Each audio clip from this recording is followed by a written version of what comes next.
There are moments in life when the weight you carry feels unbearable. You stand at the edge of despair, wondering how much longer you can endure the silence of heaven and the cruelty of men. You pray, but the answers seem delayed. You labor, yet the fruit is stolen from your hands. And in those nights when you lie awake, staring at the ceiling, asking God if He has forgotten you, something sacred is unfolding behind the veil of the unseen. You want the vows of the Tesmam. Why shouldn't the vows of all of the twin cities be hurled? For though you cannot see it, God is already moving. He is not blind to your tears, nor deaf to your cries. He is not unmoved by your afflictions, nor indifferent to your suffering. While you wrestle with shadows of hopelessness, heaven is orchestrating the arrival of someone. Yes, someone placed at the very intersection of power and position. That person may not even know it yet, but they are being prepared as an instrument in God's hand to carry you into a new season. Think of Joseph, once cast into a pit and sold as a slave by his brothers, alone, falsely accused, imprisoned and forgotten. Yet God's hand never left him. At the right time, God raised Pharaoh, the most powerful man in Egypt, to see Joseph not as a prisoner, not as a slave, but as a vessel of divine wisdom. In one moment, Joseph was lifted from the dungeon to the palace. What changed? Not Joseph's suffering, not his years of trial, but the fact that God had assigned someone with power and position to open the door. Do you understand then that your breakthrough may not come from where you expect it? It may not be from the family that rejected you, nor the friends who betrayed you. It may not come from the people you begged for help who turned away coldly. Instead, it will come from the one whom God chooses, the one placed strategically in authority, the one who, though they may not know your story, will feel the stirring of heaven to act on your behalf. God has always worked this way. When Israel groaned under Pharaoh's oppression, God raised Moses in Pharaoh's own house. When Esther stood trembling in the palace, God placed her in the very seat of influence to intercede for her people. When David was hunted by Saul, God raised Jonathan, the king's son, to shield him with loyalty and love. Every story whispers the same truth. You are never alone, because God assigns someone with power and position to help you in your appointed time. But here is the mystery. You cannot rush this process. You cannot manipulate it, nor force it, nor demand it. The one God appoints is not chosen by your desperation, but by His sovereignty. And so, your task is to remain faithful in the waiting, trusting that the same God who knows your pain also knows who holds the key to your release. The person God assigns may walk into your life suddenly, as Pharaoh's cupbearer remembered Joseph at last, or they may already be present, hidden in plain sight, waiting for the moment when God whispers, "Now." Either way, when the time is right, their influence will move mountains, their position will shift barriers, and their authority will unlock doors no man could open by strength alone. And so, take heart. Do not mistake delay for denial. Do not think that heaven has overlooked you. For every wilderness has an angel, every prison has a Pharaoh, every exile has a Cyrus, and every broken heart has a Jonathan. Your story is not stalled. It is being aligned, and the day will come when you will see how God raised up someone in power, not because of who you are, but because of who He is. The God who defends the weak, the God who honors the faithful, the God who lifts the humble, and the God who always sends help at the appointed time. When you walk through life, it is easy to believe that power and influence rest in the hands of men. You look at rulers, politicians, wealthy leaders, or those seated in places of authority and assume they arrived there through their own skill, wisdom, or manipulation. Yet behind the visible stage of history is an invisible hand arranging each piece like a master craftsman, shaping a grand design. Scripture reminds us that it is God who sets up kings and dethrones them, God who plants rulers and uproots them. Nothing in the order of power escapes his sovereign will. Those who appear untouchable are, in truth, clay vessels held in his grasp, waiting to be directed toward purposes greater than themselves. This means that the very people you think are beyond your reach may be the very ones God has been preparing for you. A boss who seems indifferent, a leader who seems far removed, a person whose voice carries weight in high places. All of them are like pieces waiting for the breath of God to awaken them to their assignment. Consider how Pharaoh in Joseph's story had no relationship with him before the day of revelation. Joseph was invisible to him, a foreigner imprisoned in chains.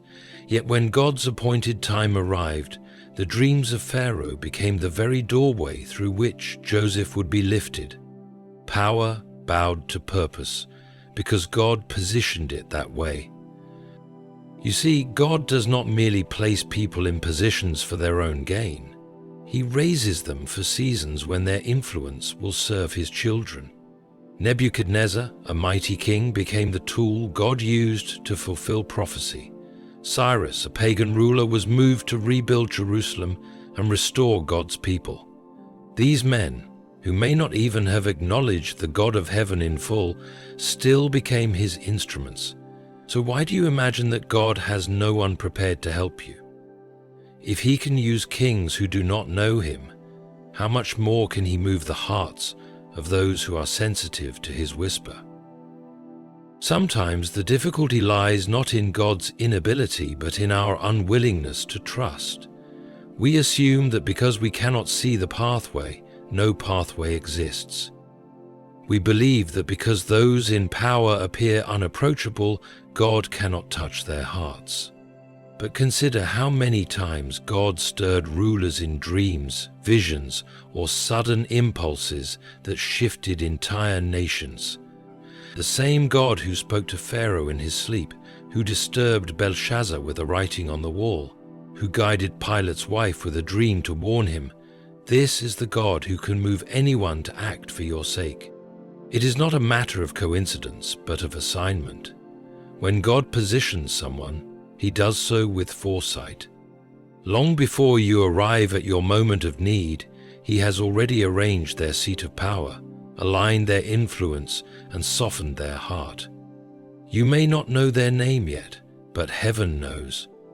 You may not know their title, but their position is not accidental. You may not have access to their chambers, but the Spirit of God has access to their heart. At the precise moment when your story demands intervention, they will step forth, not by accident, but by divine orchestration. The comfort of this truth is that your destiny is not locked behind doors of human will. Your future is not bound by the selfishness or arrogance of men. God has reserved the right to use whomever he pleases, wherever he pleases, however he pleases, and the ones he positions are not beyond his control. Whether they sit in parliaments, corporations, or palaces, they remain subject to his higher throne. Hope 182. What you see as unreachable authority is merely a channel waiting to be opened when God says, "Now is the time." When you search for help, your eyes instinctively look to those who seem most logical. Family members with resources, friends with connections, people you know who might extend a hand. But the mystery of God's ways is that the person assigned to your life is rarely the one you would choose. Divine help is not born from human expectation, nor is it distributed by merit or favoritism. It is God alone who decides whom he will raise, whom he will soften, and whom he will empower to act on your behalf. This is what makes his help so profound. If it were merely the kindness of men, it could be explained away as chance or coincidence.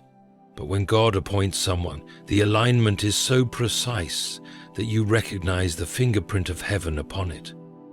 Joseph's own family had position in Canaan, yet none of them lifted him from his pit.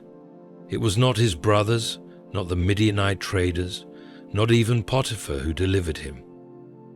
It was Potiphar who delivered him. The one chosen was Pharaoh, a man Joseph never knew, whose world seemed galaxies apart from his own. This is divine sovereignty at work. God reaching into the unexpected to bring forth what no one else could imagine. Sovereignty means God does not consult your enemies before blessing you.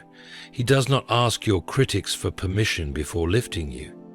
He does not wait for human approval before sending you help.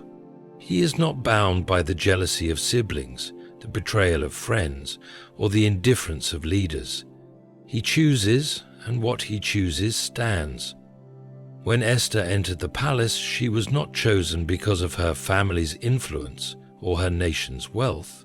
She was chosen because God saw a time when her courage would save her people. Divine sovereignty placed her in that position, and no earthly power could undo it. This truth removes the burden of striving. You do not have to scheme, manipulate, or beg for the right connections.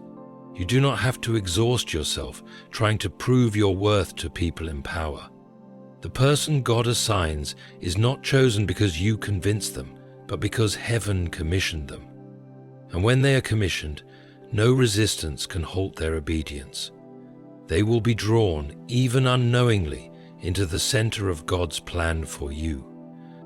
It also silences the lie that you are unworthy.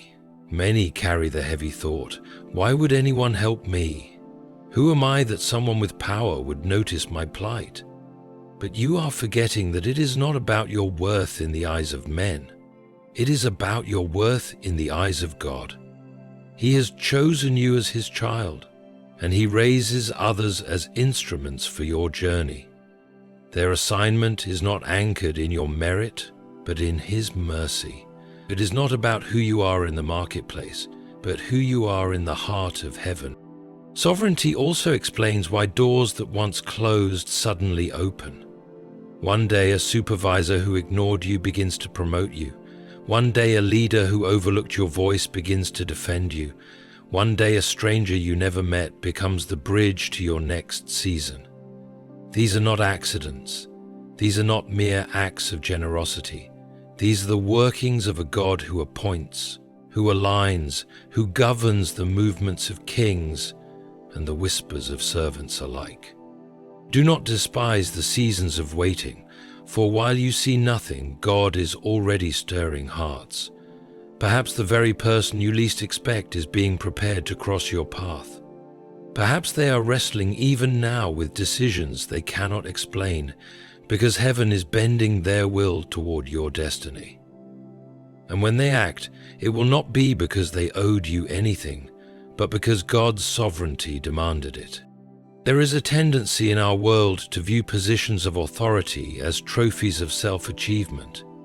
People in high seats often believe their role is a reflection of their own brilliance, their clever strategies, or their relentless ambition. Yet, the spiritual reality is different. Power is not ultimately for self-glory, nor is authority an ornament of pride. In the unseen kingdom, God raises men and women for the sake of others. Their titles, their influence, and their reach are often given not for their benefit alone, but so they might be used as vessels of deliverance for those who cry out in silence. Look at the story of Esther. She did not enter the palace to enjoy wealth, luxury, and comfort alone. Her crown was not given so she could merely bask in beauty and attention.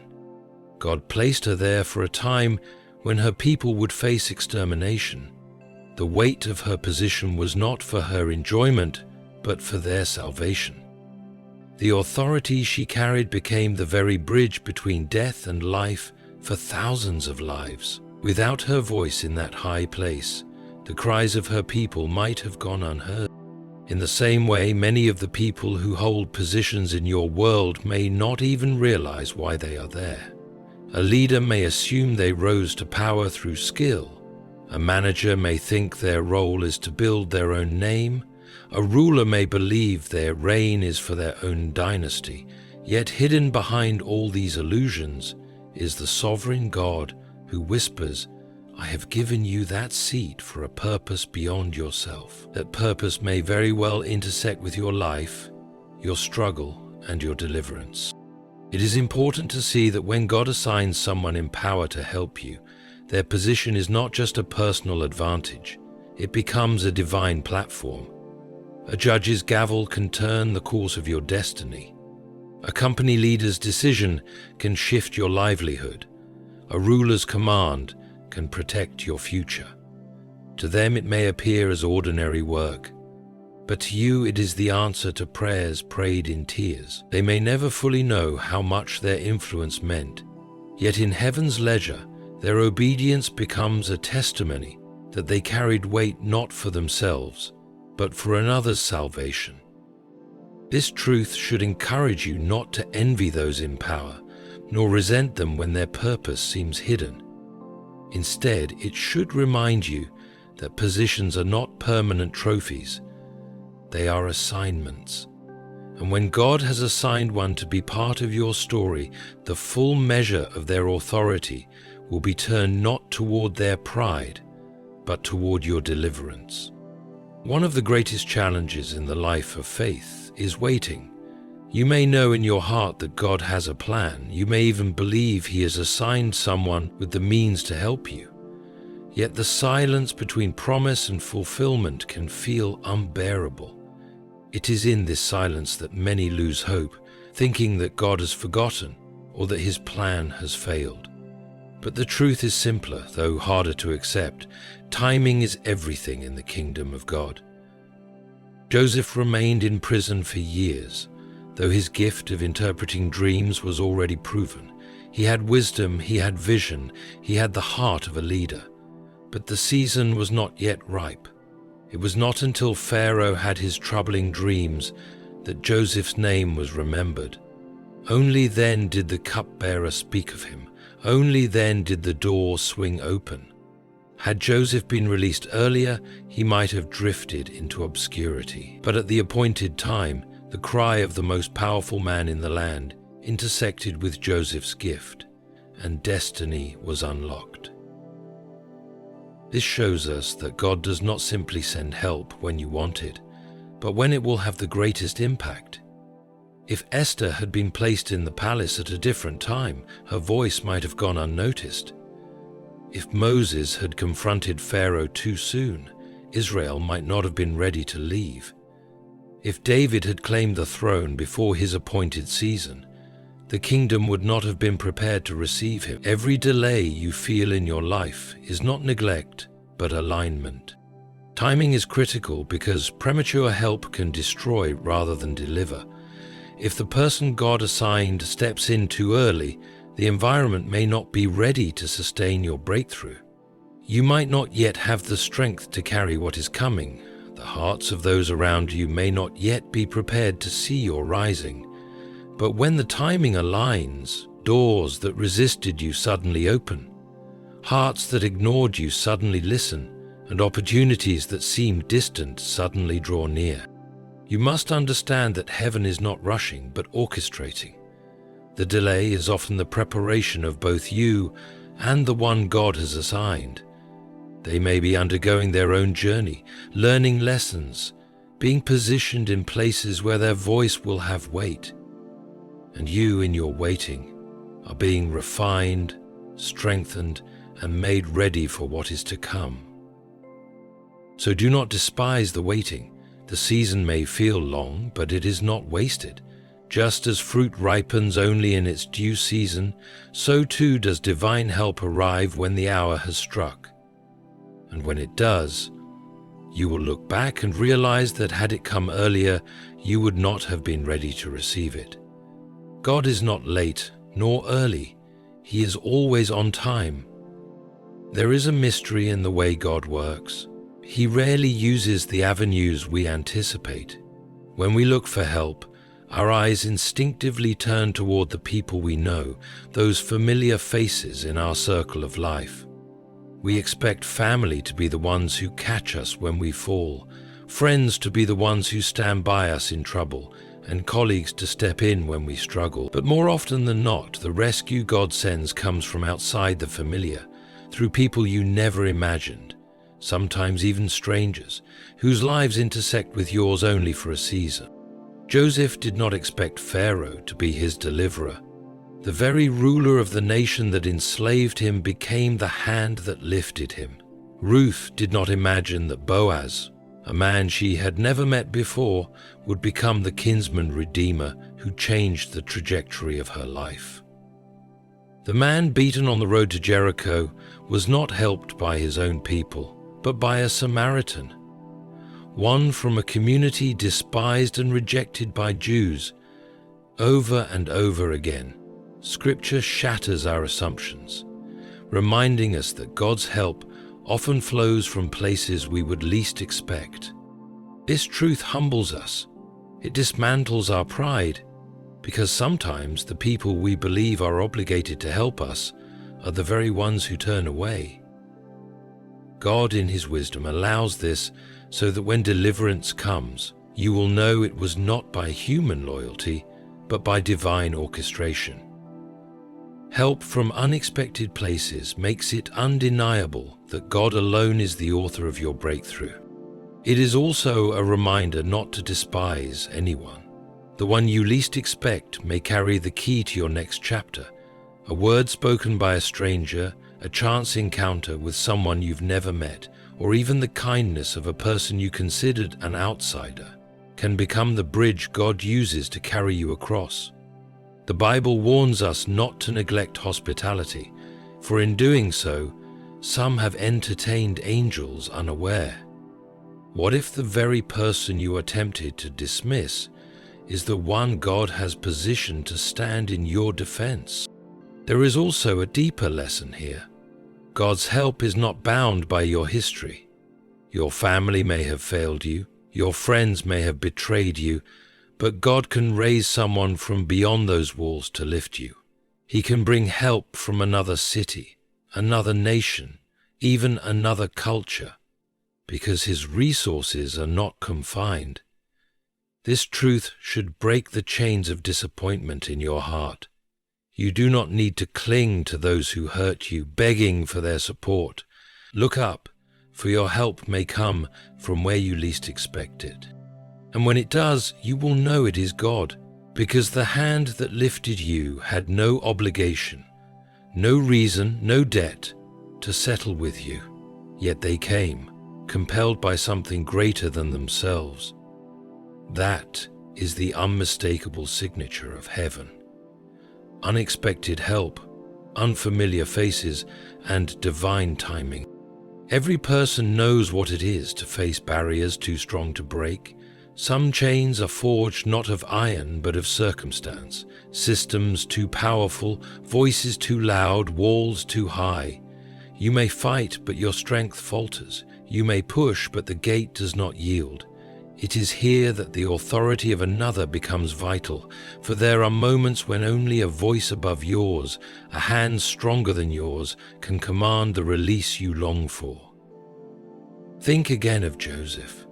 He interpreted the dreams of fellow prisoners, yet none of them could release him. He had wisdom, but wisdom alone did not open the prison gates. It took Pharaoh's command, a word from a seat of power, to shatter the chains of confinement. No guard could resist it, no warden could delay it. When the man in authority said, "Bring him out," the chains that held Joseph lost all power. This is the essence of divine help. God assigning someone whose authority breaks what you cannot. Authority is weight that tips the scales. Without it, you may plead your case, but it falls on deaf ears. With it, a single word shifts the outcome. Think of the Roman centurion who came to Jesus saying, "I am a man under authority." He understood that words spoken with true authority carry irresistible force. In the same way, when God positions someone with power to act for you, their decision silences every opposition. Perhaps you have been wrestling with closed doors for years. You may have written letters, submitted requests, or pleaded for understanding, yet the door remains shut. But when the one assigned by God speaks, the chains snap in an instant. A judge's ruling overturns what seemed final. A leader's decision changes the course of your life. A person's influence removes the weight of resistance. It is not because you suddenly grew stronger, but because God sent someone with authority to act on your behalf. And do not underestimate this authority. It is not merely political or financial, it can be spiritual. God may place someone in your life whose prayers carry the kind of intercessory weight that shifts heavens. He may assign a mentor whose voice awakens courage in you. He may send a protector whose presence shields you. Authority is not always a throne. Sometimes it is a mantle, an anointing, a spiritual covering that demolishes strongholds you could never overcome alone. This truth should bring you peace. You do not have to fight every battle by yourself. God sees when the struggle is beyond your strength, and He assigns others whose authority carries what you cannot bear. You are not abandoned, and you are not powerless.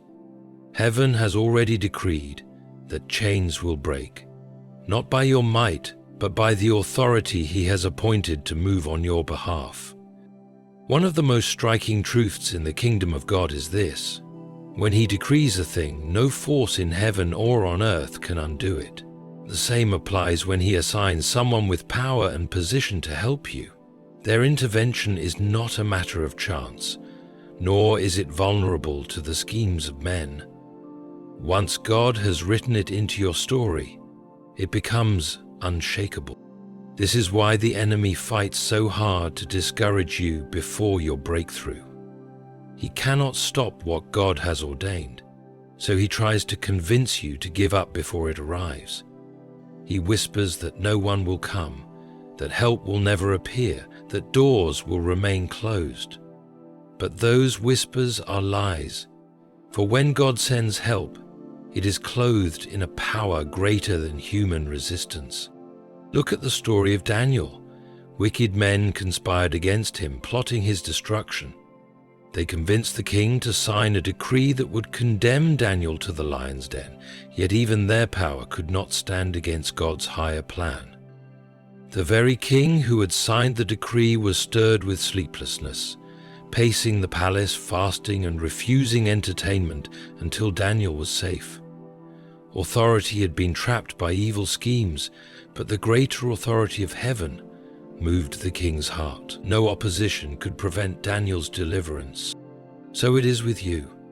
The people who rise against you, the systems that seem bent on your downfall, the voices that slander and conspire, none of them can cancel the assignment God has written. When He appoints someone to stand for you, even the fiercest opposition will bend, for their authority carries not only human weight, but divine backing. And when heaven backs a word, it cannot be silenced. Pharaoh's officials may have resisted Joseph's rise, but their voices were powerless against Pharaoh's decree.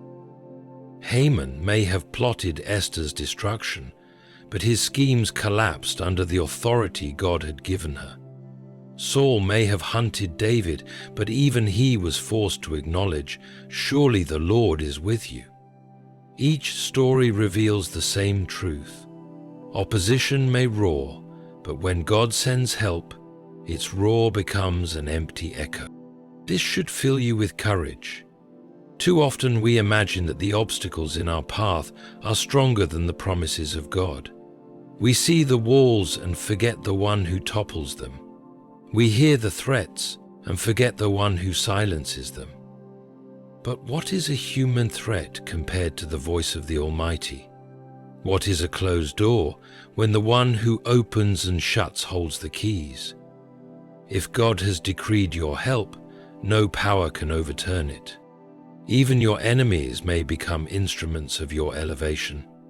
The very people who sought to harm you may become unwilling witnesses to your rise.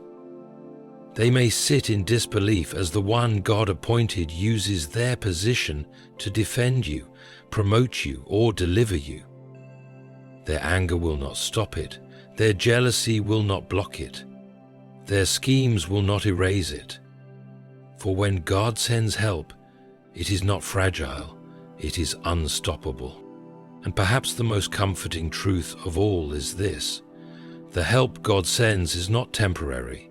It is not a shallow gesture that vanishes in the wind. It carries eternal weight, for it is rooted in His faithfulness. What begins as a hand extended to lift you often becomes a testimony that echoes far beyond the moment.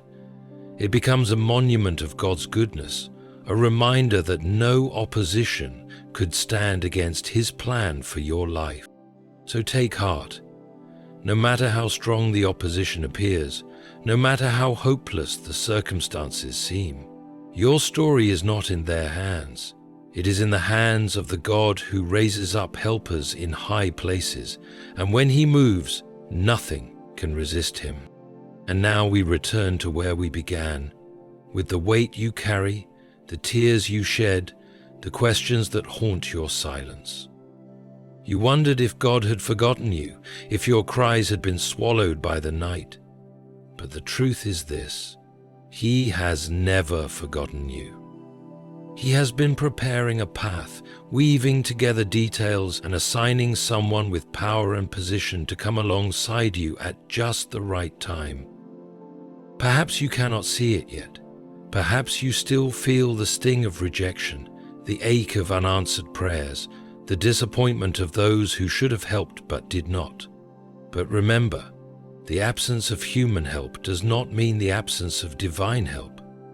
The one who governs the universe has already written into your story the name, the voice, the authority of the person who will rise for you. And when they come, it will not be by accident. It will not be because of their kindness alone, nor because of your persuasion. It will be because heaven decreed it. God Himself will move them, and their position will become the bridge to your deliverance.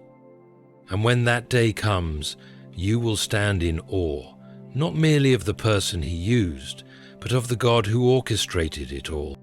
So walk forward with faith. Do not lose hope in the silence, for heaven is not silent, it is working. Do not despair at the absence of help, for help is already assigned. And when the time arrives, you will see that no opposition could stand against it, no delay could prevent it, and no scheme could erase it.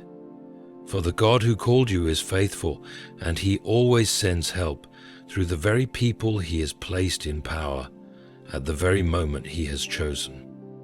That is His promise, and His promises never fail.